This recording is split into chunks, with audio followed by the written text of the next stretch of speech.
Gente, eu queria ler com vocês no Evangelho de Mateus, capítulo 2, os versículos 1 a 11, que contam da história mais famosa do mundo, que é a história da natividade, a história do nascimento de Jesus. Vamos ler lá. Tendo Jesus nascido em Belém da Judéia, em dias do rei Herodes, eis que vieram uns magos do Oriente a Jerusalém e perguntavam: onde está o recém-nascido rei dos judeus? Porque vimos a sua estrela no Oriente e viemos para adorá-lo. Tendo ouvido isso, alarmou-se o rei Herodes e com ele toda Jerusalém. Então, convocando todos os principais sacerdotes e escribas do povo, indagava deles onde o Cristo deveria nascer. Em Belém da Judéia, responderam eles, porque assim está escrito por intermédio do profeta: e tu, Belém, terra de Judá, não és de modo algum a menor entre as principais de Judá, porque de ti sairá o guia que há de apacentar o meu povo Israel. Com isto Herodes, tendo chamado secretamente os magos, inquiriu deles com precisão quanto ao tempo em que a estrela aparecera. E enviando-os a Belém, disse-lhes: ide, informar-vos cuidadosamente a respeito do menino, e quando tivermos encontrado, avisai-me, para que eu também possa ir adorá-lo. Depois de ouvirem o rei, partiram, e eis que a estrela que viram no ocidente os precedia, até que, chegando, parou sobre onde estava o menino. E vendo eles a estrela, alegraram-se com grande e intenso júbilo. Entrando na casa, viram o menino com Maria, sua mãe. Prostrando-se, o adoraram e abriram os seus tesouros. Entregaram-lhe as suas ofertas: ouro, incenso e mirra. Gente, essa é a história mais conhecida do mundo a respeito do Natal. Filmes já retrataram, desenhos, peças de teatro, musicais, presépios nas casas, lojas, shopping center, simbolizando a história da natividade. É uma história linda e certamente Jesus é a figura central. Mas nesta história, nós também aprendemos sobre a história de alguns homens desconhecidos. A Bíblia não fala o nome, mas a tradição apresenta os seus nomes. Eles vieram do Oriente, gente, simplesmente porque eles tinham uma profecia. Eles são chamados de magos. Essa palavra magi, no grego, é uma palavra que não é o camarada que faz feitiçaria. São os sábios que estudavam astronomia, estudavam astrologia, a alquimia. Eles estudavam escrituras de outros povos em busca de sabedoria. E por causa de uma única profecia de um homem chamado Balaão, eles descobriram que o rei dos reis iria nascer na terra de Judá e que o sinal para isso seria uma estrela no céu. Depois eu vou explicar para vocês. A profecia está lá em Números, capítulo 24, versículo 17. Uma única profecia. E o texto de Balaão diz assim: vê-lo-ei, mas não agora. Contemplá-lo-ei, mas não de perto. Uma estrela procederá de Jacó. De Israel subirá um cetro de autoridade, que ferirá as têmporas de Moabe e destruirá todos os filhos de Sete. Está falando aqui de um grupo de pessoas más, Essa profecia foi feita por um homem pagão, mas que Deus mostrou a ele que um dia o Messias nasceria. Estes magos vieram da Babilônia, da mesma região em que o reino da Babilônia, o reino antigo, tinha influência. E eles, quando viram aquela estrela, e alguns acreditam que seja uma supernova, outros acreditam que seja um meteoro, E há uma evidência na história de um meteoro que passou no ano 6 antes de Cristo. Espera lá, pastor, explica esse negócio direito. Houve um erro de datação quando o calendário gregoriano estabeleceu esses anos de antes e depois de Cristo, porque ele não contou os anos bissextos. Então, a gente sabe que no ano 4 antes de Cristo morreu o rei Herodes. E Jesus fugiu para o Egito 2 anos. E ele só voltou do Egito quando ele soube que o Herodes morreu. Portanto, se Herodes morreu no ano 4, Jesus nasceu por volta do ano 6 antes de Cristo. Tá? Então, exatamente a história mostra que no ano 6 antes de Cristo passou um meteoro. E esse meteoro teria sido o sinal que eles seguiram para poder chegar até a presença do Senhor. Agora, eles só chegaram lá porque eles eram sábios, estudiosos e tinham uma grande sede pelo conhecimento e pela sabedoria. Na mensagem de hoje, gente, eu quero falar do caminho que eles fizeram, saindo da Babilônia, indo em direção a Belém, e chamar este caminho de caminho da sabedoria. E eu vou mostrar para vocês, de uma maneira muito clara, quais são os passos que todos nós devemos fazer, se nós quisermos ser pessoas sábias. Porque a lição deles, a maior lição deles, era o desejo que eles tinham de conhecer o rei. Então, de todos os outros conhecimentos que eles tinham, que eram motivo pelo qual eles eram chamados de sábios, não se comparam com esse desejo de conhecer o rei. Então, eu já vou dar um spoiler aqui para você. Diga assim: a maior sabedoria que alguém pode ter é ter a sede de conhecer o rei Jesus. Você pode aplaudir o Senhor?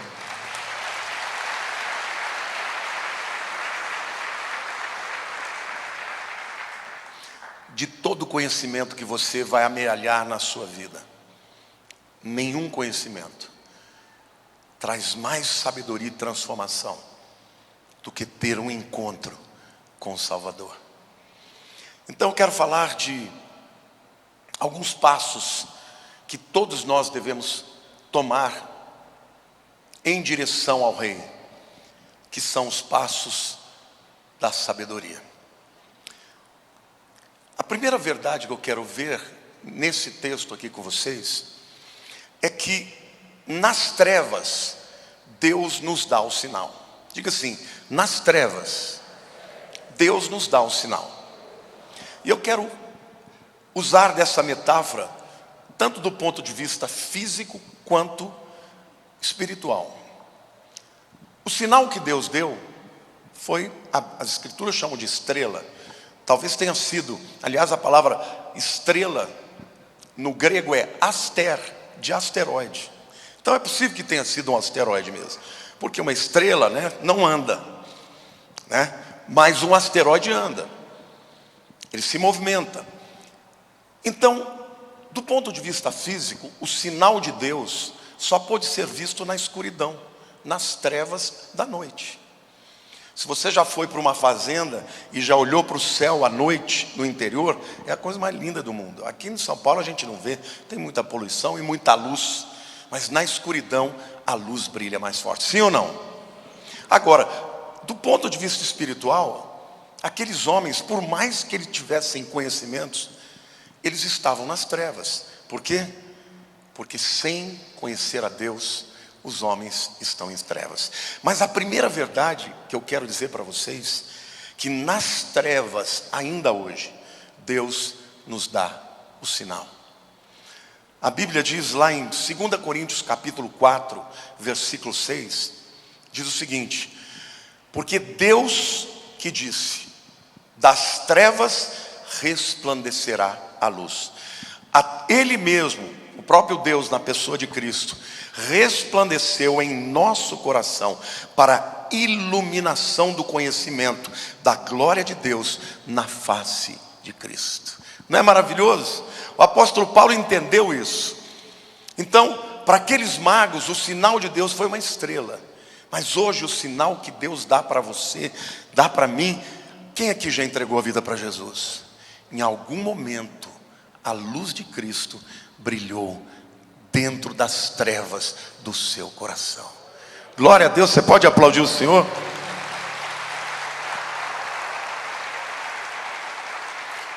Em Colossenses capítulo 1, versículo 13, a Bíblia diz assim, Paulo está dizendo, né? Ele nos libertou do império das trevas e nos transportou para o reino do Filho do seu amor. Vamos falar de novo? Ele nos libertou do império das trevas e nos transportou para o reino do Filho do seu amor. Glória a Deus. Então vejam, o primeiro passo, meu querido, foi Deus quem deu. Aqueles homens, eles tinham sede de conhecer a Deus. Só que se eles não tivessem uma profecia de Balaão, uma centelha da verdade, eles não teriam ido para o lugar certo. E aí Deus vem e coloca um sinal no céu, no meio das trevas. E o final dessa história é que aqueles magos que eram considerados sábios se tornaram de fato sábios, porque conheceram o Rei dos Reis. Então, quando Deus chama alguém das trevas para a luz, sempre começa com um sinal da luz do Evangelho de Cristo no coração das pessoas. O segundo passo que aqueles homens deram, e que nós podemos dar também em direção à sabedoria, é que o sinal levou aqueles homens para pessoas que conheciam a história do Messias. Então, o sinal os levou a pessoas que conheciam sobre a história do Messias. É interessante, eles foram seguindo a estrela. Só que eles foram dar em Jerusalém. Eles não foram dar em Belém. Acontece que Jerusalém fica a 10 quilômetros de Belém, muito próximo. E como um sinal no céu, provavelmente duas coisas podem ter acontecido. Ou a estrela parou em Jerusalém e eles pararam ali, ou de alguma maneira as nuvens cobriram e eles perderam o sinal. E eu creio que essa é uma possibilidade maior, porque um asteroide não para. Mas Deus, na sua soberania, permitiu que aquilo acontecesse, porque eles chegaram até ali, desapareceu. O que eles fizeram? Foram até o rei Herodes. E o rei Herodes, por sua vez, ainda que ele não soubesse quase nada, ele tinha sábios que conheciam. Então ele chamou: onde é que vai nascer o Messias? Aqueles homens sabiam que era em Belém de Judá. Então, é maravilhoso a gente ver como Deus age. Quando Deus quer levar alguém até Cristo, Ele sempre te conduz a alguma pessoa que saiba o caminho até Ele. Sim ou não? Quantos de vocês estão aqui? Pode aplaudir ao Senhor. Quantos de vocês chegaram aqui porque alguém apontou o caminho para vocês? Alguns foram os próprios pais, outros foi um amigo de trabalho, outros foi uma pessoa que conheceu, um amigo de um amigo, outros chegaram por causa de um problema. Mas Deus, ele se vale disso. Ele conduziu aqueles homens, os 3 magos, até Jerusalém, porque lá havia sábios que sabiam exatamente onde eles estavam. Então, não fique irritado quando alguém chegar perto de você e começar a falar de Jesus. Algumas pessoas abominam, né? Os crentes são muito chatos. Esses crentes não falam de outra coisa. Outros, porque a luzinha já começou a brilhar, ficam encantados e são conduzidos até a pessoa do rei. Amém? Glória a Deus.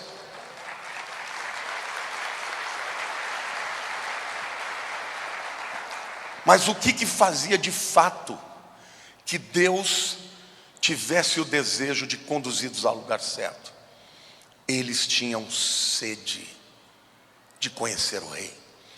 Jeremias 29, versículo 13 diz assim: Buscar-me-eis e me achareis, quando me buscardes de todo o coração. Quantos aqui querem conhecer mais a Deus? Então faça disso a coisa mais importante da sua vida. Porque tem gente que busca a Deus só para Deus resolver os seus problemas. Está errado. Deus não é teu servo, Deus não é teu empregado, Deus não é uma pessoa que vai ter que atender os seus pedidos se você não o amar. Mas em contrapartida, se você amar a Deus, acima de tudo, querido, Ele move os céus e o inferno para que você seja abençoado. Amém?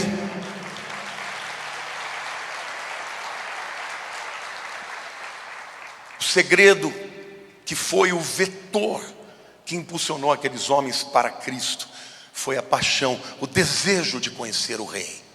Eles saíram num caminho de mais de 800 quilômetros, passando por desertos, por montanhas, para chegar a um lugar e ter um encontro e voltar. Isso é sede, isso é desejo. Isso os tornou mais sábios do que qualquer outro conhecimento que eles tenham tido. E Deus garantiu de colocar todos os meios necessários para que eles encontrassem o Messias. No começo foi um sinal no céu, uma estrela ou um asteroide. Depois foram homens que conheciam a história do Messias e onde ele nasceria. E é interessante porque a profecia de Miqueias, capítulo 5, versículo 2, diz assim: e tu, Belém Efrata. Belém era uma cidadezinha que devia ter uma vilinha, que devia ter umas 300 pessoas. Mas Miqueias, quando fala disso, fala: você não é menor do que nenhuma das grandes de Israel, porque de você vai sair o Messias, o homem e o Filho de Deus que vai governar o mundo inteiro. Amém? Aplauda o Senhor, meu querido.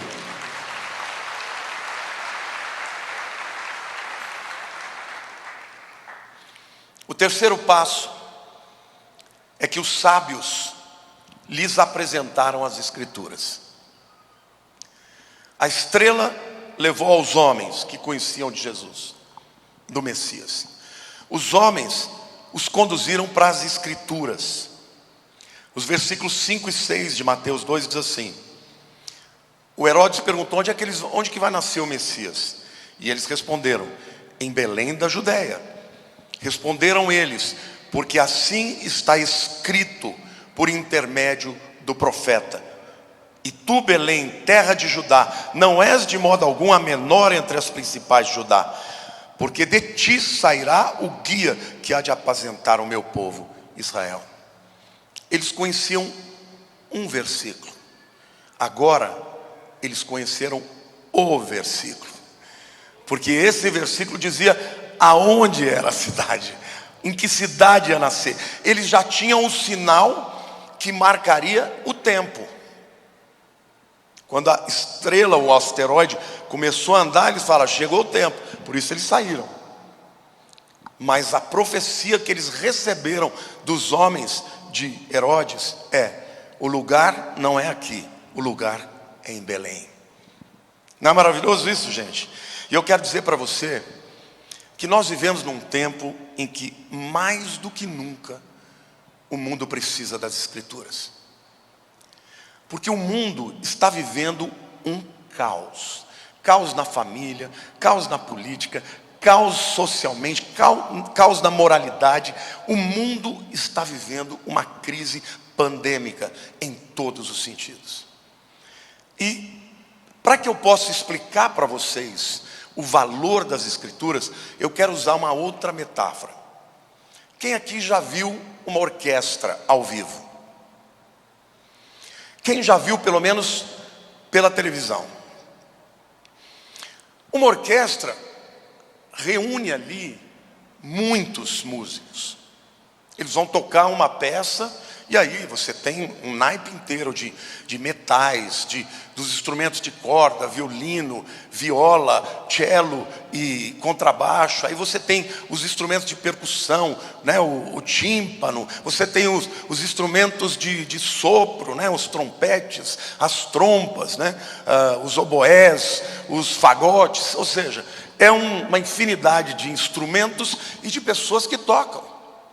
Agora, gente, quando você vai a uma peça, eu já fui muitas vezes ver na OSESP, né? Ver a Olga, o Heitor tocarem, ficava todo orgulhoso, ó, minhas ovelhas estão abafando ali. E a OSESP é a melhor orquestra do Brasil. E o que eu adorava é que antes de começar a tocar, os músicos começavam a afinar os instrumentos, principalmente as cordas. Aí você fica ouvindo, porque, gente, se eles não afinarem, não tem como ficar sonoro. Agora, para que eles afinem todo mundo da mesma maneira, existe uma nota popularmente chamada de Lá 440.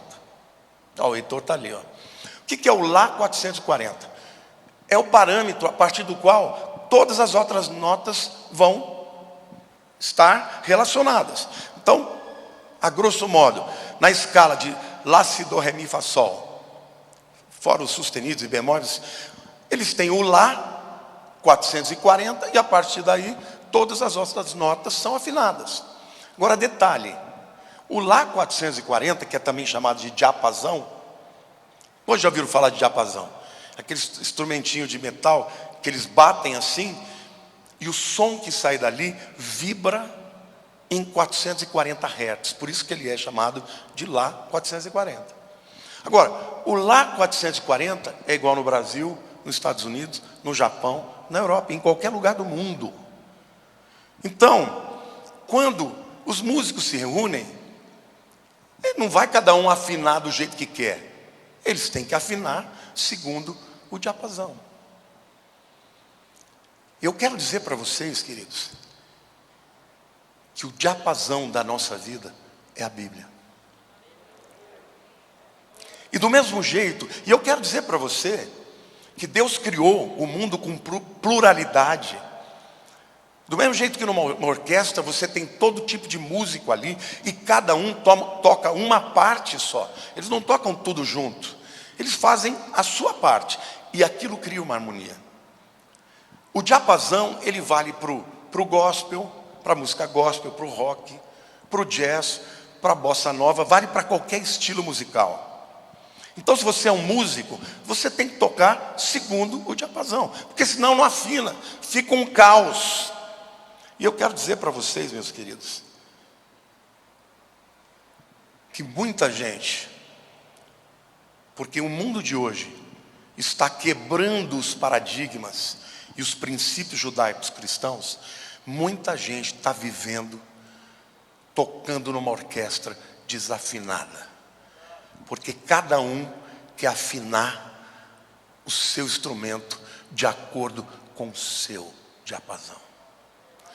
E eu não estou dizendo que isso é só para os que não são crentes, não. Está cheio de crente na igreja que sabe tudo, mas não afina a sua vida no diapasão. E a partir daquilo, tudo que a Bíblia diz são como notas afinadas. Se você afinar e obedecer, vai tocar a grande orquestra e vai ser um som harmonioso.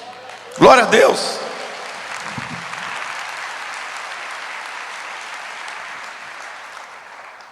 A Bíblia é o nosso diapasão. A sua família é como uma orquestra. Cada um tem o seu papel, cada um toca a sua parte na peça da vida. E se todos vocês cumprirem os princípios do diapasão de Deus, que é a Bíblia, as Escrituras, a orquestra da sua vida vai ser linda, vai ser tocante, vai ser maravilhosa, arrepiante. Eu conheço pessoas dentro da igreja que as famílias são destruídas. A culpa é de Deus? Não. A culpa é da mulher, do marido? Não. A culpa é de vocês não terem crido que a Bíblia não deve ser questionada, ela deve ser obedecida.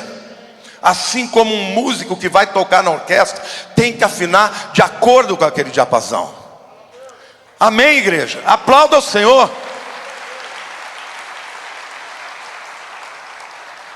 Deus não quer que o teu casamento acabe. Você que faz ele acabar. quando você não obedece o que a Bíblia diz sobre casamento. E eu quero que você saiba que a Bíblia é o livro de sabedoria de Deus. Fala de tudo, fala de finanças, fala de relacionamentos pessoais, fala de família, fala do que você quiser. Você vai encontrar o caminho certo para a sabedoria. E não se esqueça, o diapasão, ele é absoluto.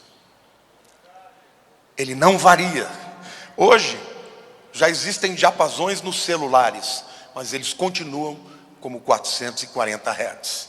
Então o lá sempre vai ser 440. Então, gente, usando as metáforas para que isso entre na sua vida, a Bíblia é um GPS, não é? Mas a Bíblia é mais do que um GPS. A Bíblia é um diapasão. E quando todo mundo age na sua vida de acordo com o diapasão, vai dar tudo certo. Se você quiser tocar de acordo com a sua nota, com o seu tom, o final é ruína. A Bíblia diz: há caminhos que para o homem parecem direitos, mas no final são caminhos de morte. Mas a Bíblia diz também que Deus amou o mundo de tal maneira que deu seu Filho unigênito. Ele é o final de todas as coisas, para que todo aquele que nele crê não pereça, mas tenha vida eterna. E a vida eterna começa aqui, no presente, quando você descobre o Messias. E a partir de então, você precisa viver segundo as suas Escrituras.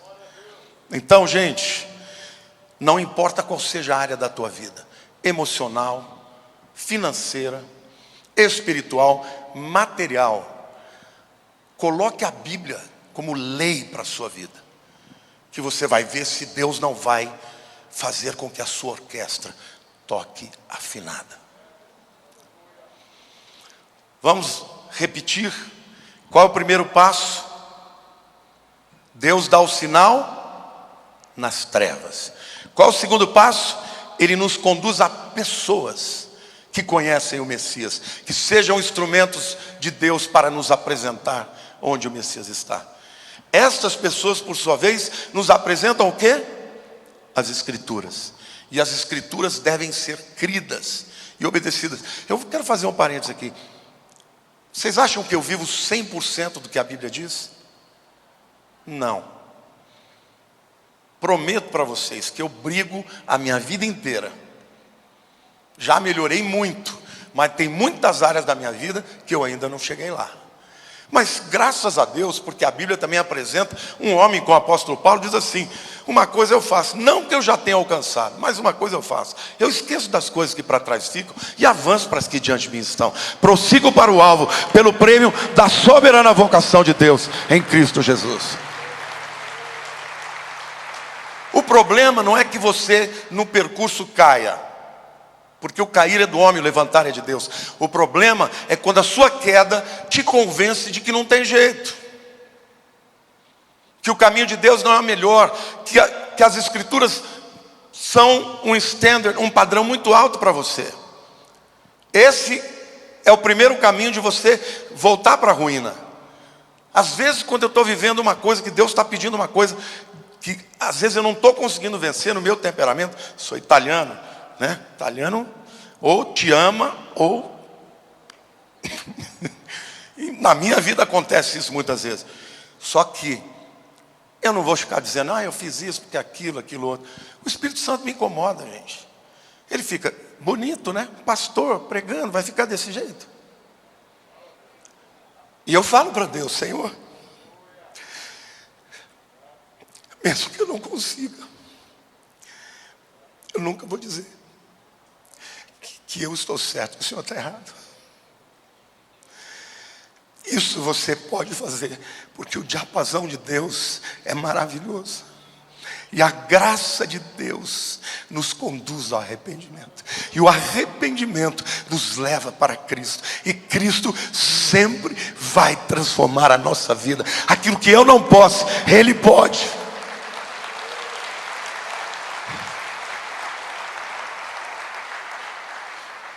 Mas o quarto passo é que as Escrituras conduziram ao rei. Mateus 2,9 diz assim: depois de ouvirem o rei aqui é o Herodes, né? Partiram, e eis que a estrela que viram no oriente os precedia, até que chegando parou sobre onde estava o menino. Alguma coisa aconteceu, ou a estrela estava parada mesmo e começou a andar, ou as nuvens que cobriam a estrela se abriram e eles então continuaram a segui-la até a Belém. E quando eles chegaram em Belém, capítulo 2 de Mateus, versículo 11, diz assim: entrando na casa, viram o menino com Maria, sua mãe.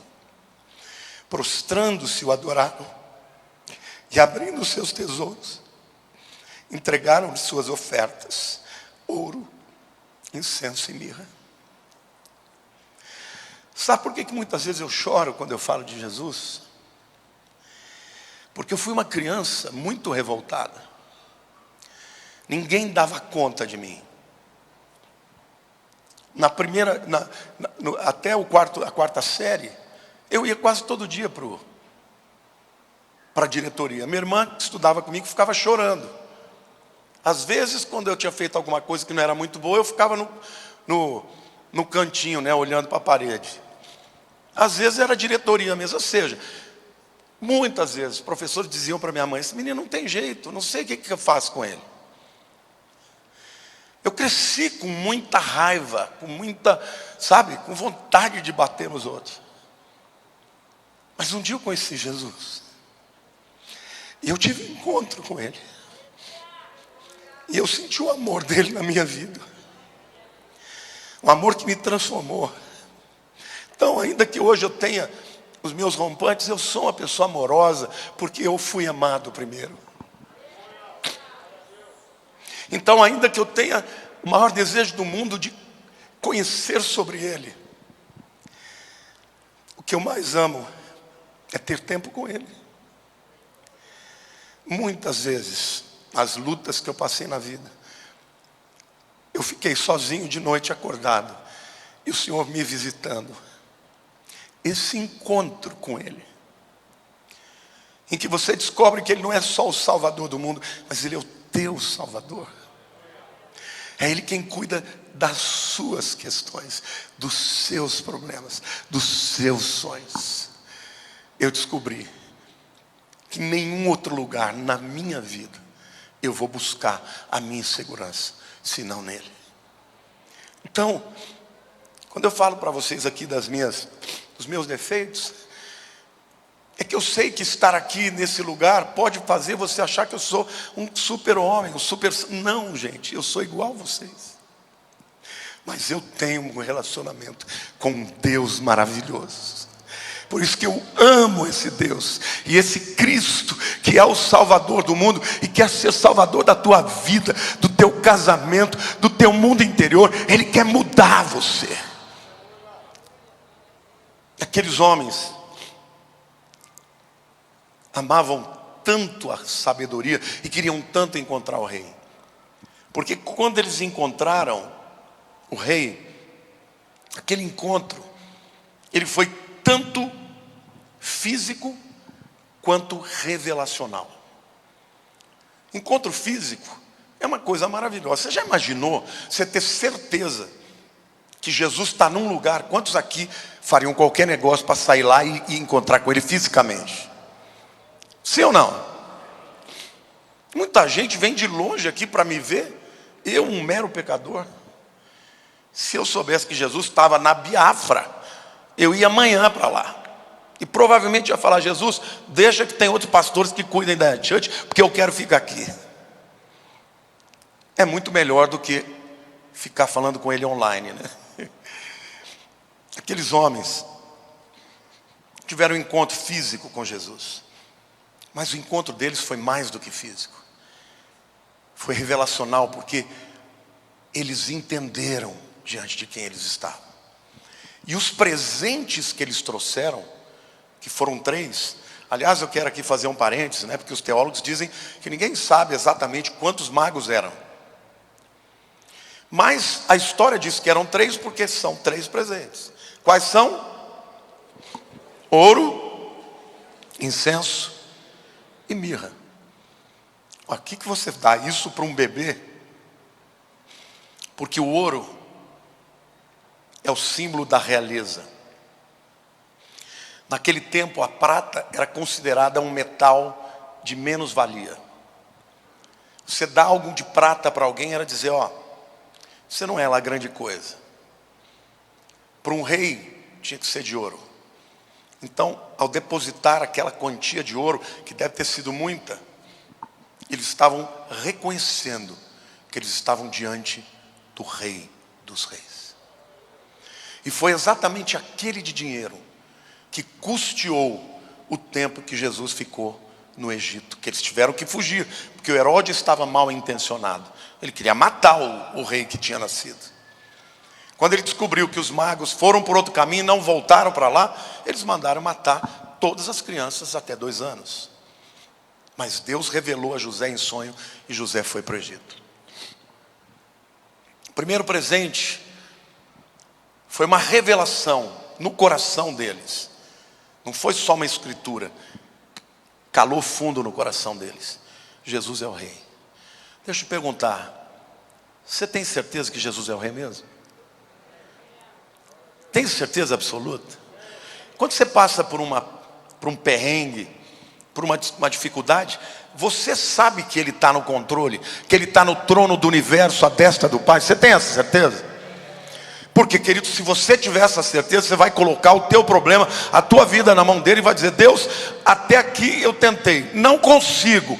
Então eu vou entregar para quem consegue, porque o Senhor não pode ser detido. Eu como pai, eu sempre quis fazer tudo pela minha filha, mas nem sempre eu pude.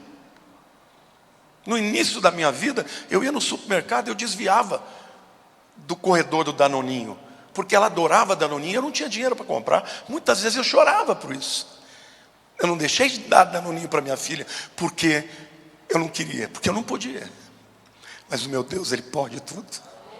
Então quando um filho vai, pode aplaudir, porque ele merece.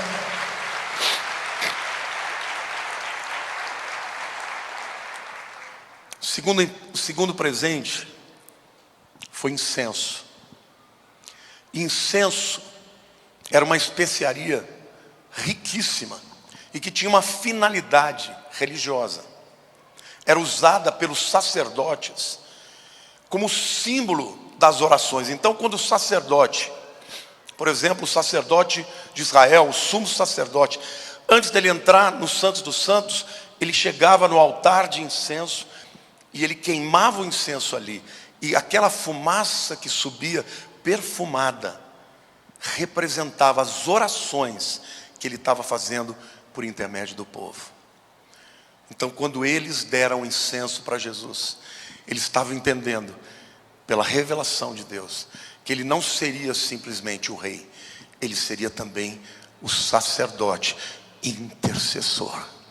E a Bíblia diz que nós não temos um sumo sacerdote que não possa se compadecer das nossas fraquezas, porque em tudo ele foi tentado como nós, contudo sem pecado. Jesus entende a tua tentação, Jesus entende os teus medos, as suas ansiedades, os seus erros, e Ele não veio para te condenar, mas Ele veio para interceder por você. A parte dele Ele faz até hoje. Pode aplaudir o Senhor.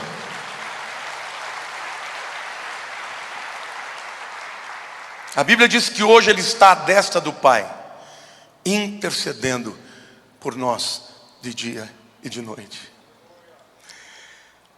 Quando a Bíblia diz que você não tem um sumo sacerdote que não possa se compadecer, por que você procura outros intercessores antes de procurá-lo? É com Ele que você tem que falar. É para Ele que você tem que entregar. E o mesmo que intercede ao Pai é aquele para quem Deus deu autoridade para fazer e estabelecer qualquer coisa. Então, o caminho da sabedoria te leva a esse relacionamento de fé com o Salvador. Na hora de um problema muito grande, você enfrentar as hordas do inferno, você lembra, eu sirvo ao Rei dos Reis, eu tenho uma experiência com o Rei dos Reis, e Ele se importa comigo. Na hora que eu preciso de algo, um intercessor, alguém que me entenda, alguém que chega perante Deus e diga, ele pecou, mas o meu sacrifício valeu para ele. Então é Jesus, querido. E eu quero dizer para você que está me vendo, se você não entregou a vida para Jesus, você pode ser a pessoa mais rica do mundo, mas você é miseravelmente rico, porque tudo que você tem é dinheiro, mas você não tem o principal. Agora, quem encontra Jesus, eu encontrei Jesus com 19 anos. E de uma hora para outra, eu descobri que eu era amado. E quem se sente amado, ama. A carne sempre grita, né? O velho homem, ele é terrível, ele sempre quer voltar. Aí você tem que falar, morre desgraçado. Mas todas as vezes que eu chego para Jesus e me prostro diante dele, eu falo, Senhor, me ajuda. Ele me ajuda. E ele te ajuda. E ele vai te ajudar. Porque ele é o intercessor. Ele é o sacerdote. E por último lugar, eles deram a ele mirra. Mirra era uma especiaria usada para embalsamar os mortos. Só que o povo pobre não tinha isso. Mas os que tinham dinheiro, os ricos, os nobres, muitas vezes eles eram envolvidos naquela mortalha. E não era bem um embalsamamento como era dos egípcios, mas era um tratamento para que o corpo não cheirasse mal no processo, né? Porque muitas vezes eles só fechavam a tumba depois de ter certeza que o indivíduo tinha morrido mesmo. No caso de Jesus não foi assim, mas o fato é que eles deram para uma criança que estava acabando de nascer algo que falava da sua morte. Então Deus deu a eles, não sei se eles entenderam perfeitamente, mas pelo menos profeticamente o Espírito de Deus estava sinalizando que o ciclo do Messias começaria com o nascimento, porque ele tinha que se tornar humano para entender o que nós sentimos. Ele se tornaria um dia o rei do mundo e o intercessor, o sacerdote, mas que um dia, para que ele vencesse a morte, ele tinha que morrer no nosso lugar. E foi isso que ele fez. Só que se ele tivesse morrido e permanecido na tumba, ele seria como todos os outros mártires que morreram por uma causa, mas não podem transformar a vida das pessoas. Mas Jesus morreu e a morte não pôde detê-lo. Ele ressuscitou. E porque ele ressuscitou, nós vamos ressuscitar um dia. Amém, igreja?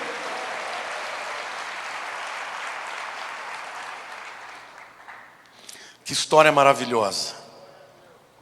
Começa com trevas. Das trevas vem o sinal de Deus. O sinal de Deus apresenta os homens que conhecem do Messias. Os homens, por sua vez, apontam para as Escrituras. E as Escrituras apontam para quem é o Rei. Onde Ele está. Quem aqui já encontrou com Ele? Nunca abandone as Escrituras. Satanás só conseguiu levar o homem à destruição quando ele fez o homem acreditar na sua palavra e não na palavra de Deus. Hoje, cada vez mais, o evangelho está se tornando politicamente incorreto. Já existem pastores dizendo que a Bíblia tem que ter uma releitura, porque para que ela possa se adequar às demandas do século 21. Isso é um engano do diabo. A Bíblia é inerrante, é a palavra de Deus. Jesus disse, passarão os céus e a terra, mas as minhas palavras não passarão. Deus não mudou e jamais mudará. Nós é que temos que nos adequar à sua palavra. Mas eu quero agora falar muito seriamente com você. Eu não sei em que parte desse caminho você está. Se você não teve um encontro pessoal com Jesus, a Bíblia diz que você está em trevas. Você pode saber de muita coisa, mas você não sabe o principal, que quando esta vida terminar, para você estar com Deus, Jesus tem que se tornar o teu Salvador. Essa é a verdade mais linda. A humanidade, todas as religiões, acreditam que vão encontrar salvação através do esforço próprio. Você pega o povo hindu, o povo indiano. O camarada nasce num sistema de castas, e se ele nascer como um Dalit, que é um cara totalmente rejeitado, ele não tem o direito nem de subir para uma casta superior. Ele acha que aquilo é um karma que ele está pagando de vidas passadas. Que triste. Jesus morreu por eles. Outros se dilaceram, se batem, sobem escadarias de joelho, ajoelham no milho. Outros passam a vida inteira tentando merecer. Mas dentro de si mesmos, a gente sempre sabe que a régua é muito alta para a gente atingir. Mas quando você descobre que Jesus morreu no seu lugar, que basta você crer nele e se render a ele como rei, rei da sua vida, a tua história é transformada. Então eu quero dizer para você que está me vendo aqui, para você que veio hoje aqui, não seja um religioso. A religião não pode fazer nada por você. Venha através da palavra e se entregue a Cristo. O sinal na tua vida começa com aquele desejo dentro do seu coração, é a luz começando a brilhar nas trevas. De alguma maneira Deus te fez chegar a alguém que conheça o caminho, que te apresentou as Escrituras. Hoje aqui eu estou sendo como um daqueles homens de Herodes, e eu estou apontando as Escrituras para você, mas é você que vai ter que dar o último passo, de ir até o seu Belém. E o Belém é você fechar os olhos e dizer: Senhor, eu creio que o Senhor morreu pelos meus pecados, não importa quão terríveis eles tenham sido. Muita gente para quem eu falo de Jesus fala: mas assim é muito fácil. Não, querido, não foi nada fácil, foi muito difícil. Aliás, seria impossível para nós, mas mesmo para Cristo foi muito difícil. Mas Ele saiu, o autor da vida desceu da glória e entrou nesse mundo imundo, e foi até o lugar mais baixo, morrendo a morte de cruz, a morte de maldição, para que você, se crer nele, você tenha a vida eterna. E Ele não será só o teu Salvador, Ele será o teu melhor amigo, Ele será teu intercessor. Eu defendo os meus. Eu sempre digo, eu estou do lado dos meus amigos. Por isso comigo, para ter relacionamento, tem que ser infidelidade, porque pelos meus eu brigo. Posso até depois chamar e falar: você errou aqui, errou aqui, errou aqui, mas na hora do pau eu estou do lado deles. E Deus é assim com você também. Quando o diabo prepara estratégias para te derrubar, ele levanta e coloca os seus anjos. Na novela da Record, eu achei lindo, no final da novela Gênesis, um trecho que está ali Jacó celebrando o casamento da sua filha Diná. Está todo mundo descendo e chega o diabo. E quando ele vai chegando, vem Miguel e Gabriel e fica no meio deles. Aí o diabo já faz aquela cara assim, né? E eles falam para ele: você sabe que você já perdeu, né? Você sabe que você já perdeu, né?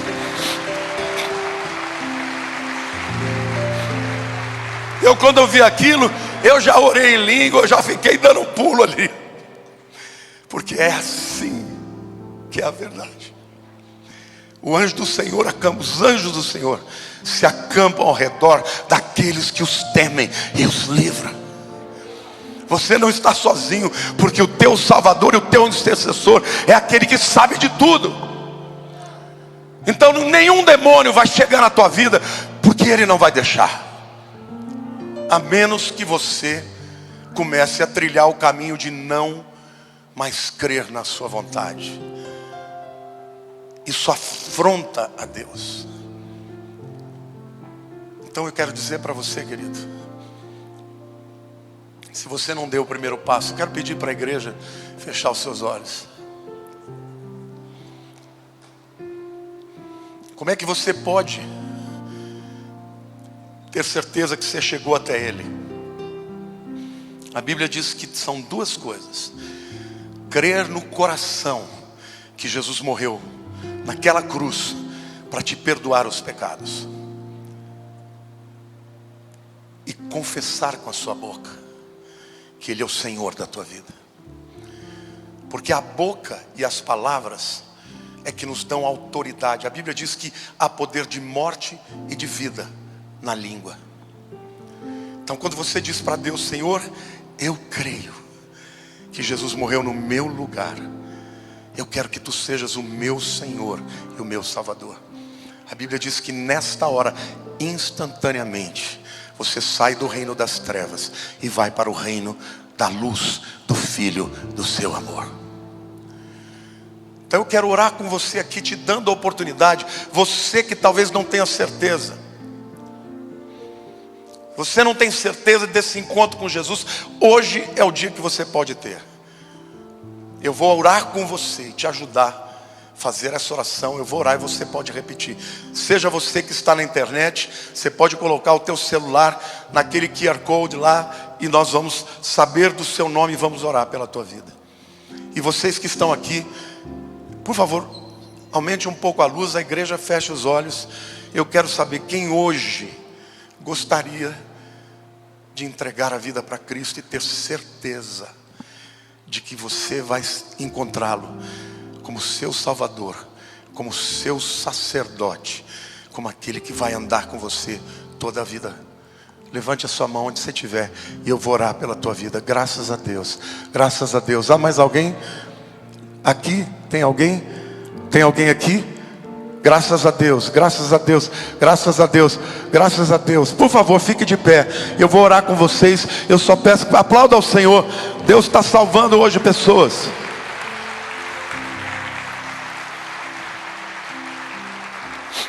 Por favor, diáconos, se espalhem.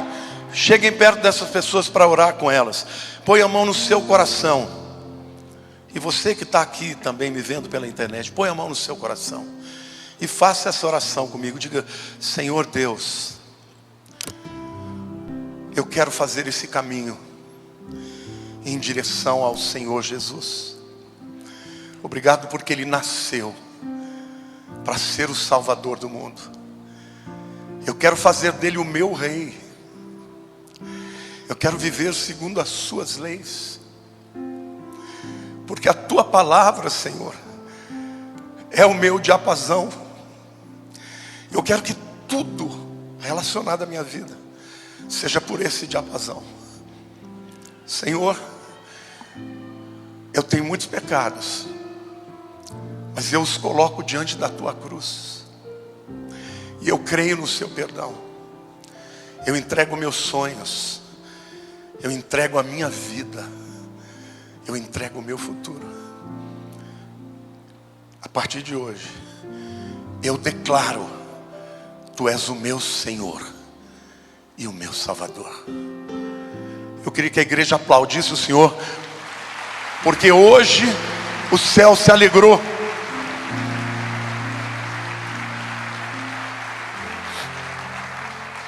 Mas eu quero fazer uma última oração. Talvez você já tenha feito esse caminho de encontrar a Cristo. Ele já seja o teu Senhor e Salvador.